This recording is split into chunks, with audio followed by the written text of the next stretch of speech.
And those are big freaking hungries, man. That's a lot of animal. The first time I ever ran into one, male, and he stood up, I was like, TV does nothing for this thing. Guys like Dan and people who live up there, when you see a full-grown bull moose or a bull elk, I mean, and when it's close, you go, wow, it's so impressive. It's so much animal.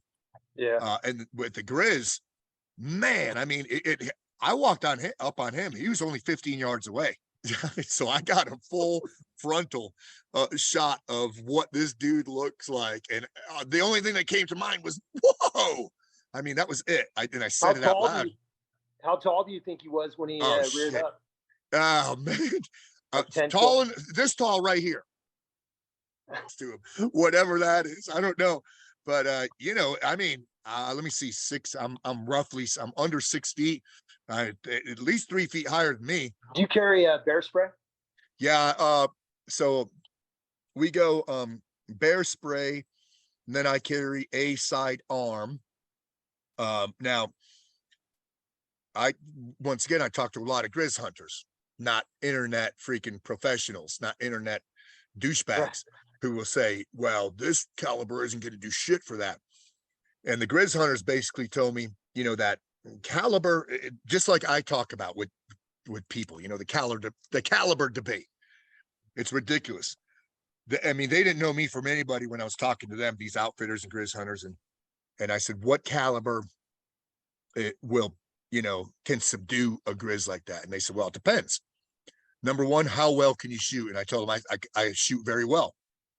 They said, how well can you shoot under pressure?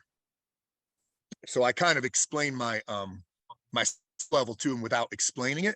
And they said, yeah, man, what your choice of sidearm, if you could dump a mag in the brainstem in succession, you could subdue that guy. And I started with like plus P40s, but I just carry plus P9 right now.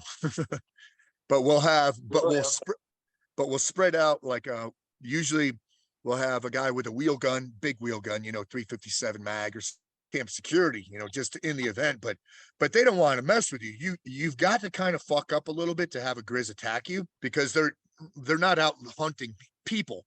You've got to come, like a sow will fuck you up big time in a heartbeat if you interfere at all or get between she and her cubs. I mean, you are not going to stand a chance. Or if you come upon or separate them from their food source, or if you startle them, that's really the big ones right there. Or if you're a messy camper and you've got food and shit spread out in your campsite and they come sniffing around. So it's imperative in bear country, even like right here where we are, the Smokies. Rebecca and I saw a bear and 2 cubs yesterday, right here where we're at. There's black bear. They're thick here. Wow. And they're not going to really mess with humans too much, but you got to be cognizant of that. And you got to stow food and make sure you don't have trash laying around, because they will find it. And then, and then what happens? Once again, now you're in between them and their food source. The food source that you recklessly supplied to them. Sure. But I see him almost every year. Eric and I didn't see any last year when we went, but usually every year we'll see him at least at a distance. It's nice if you could see him not 15 yards, but like 100 yards away. It's really cool to see him and then glass him and stuff. But yeah, you don't want to see those things 15 yards away. Yeah, no shit. I was just going to say, I'll never forget when I was in Alaska and I saw my first boar. And granted, thankfully, he was in the river looking at fish. He wasn't really worried about me. But I was like, whoa, that's big. I was just standing there like, wow. It's a lot of animal, man.